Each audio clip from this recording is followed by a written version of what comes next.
Let's get back to the details of how DRAM works and zoom in to explore a single memory cell situated in a massive array.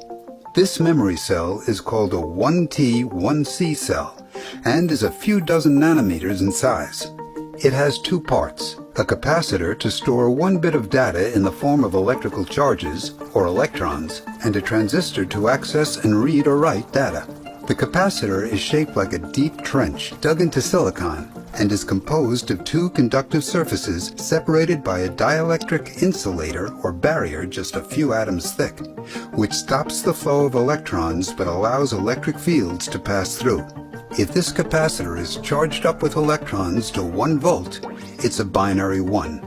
And if no charges are present and it's at 0 volts, it's a binary 0. And thus, this cell only holds 1 bit of data. Designs of capacitors are constantly evolving, but in this trench capacitor, the depth of the silicon is utilized to allow for larger capacitive storage, while taking up as little area as possible. Next, let's look at the access transistor and add in 2 wires.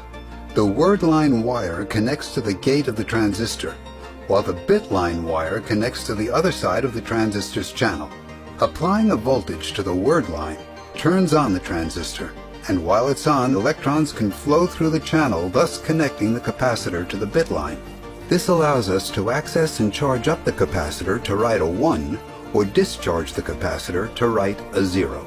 Additionally, we can read the stored value in the capacitor by measuring the amount of charge. However, when the word line is off, the transistor is turned off, and the capacitor is isolated from the bit line, thus saving the data, or charge, that was previously written. Note that because this transistor is incredibly small, only a few dozen nanometers wide, electrons slowly leak across the channel, and thus, over time, the capacitor needs to be refreshed to recharge the leaked electrons. We'll cover exactly how refreshing memory cells works a little later.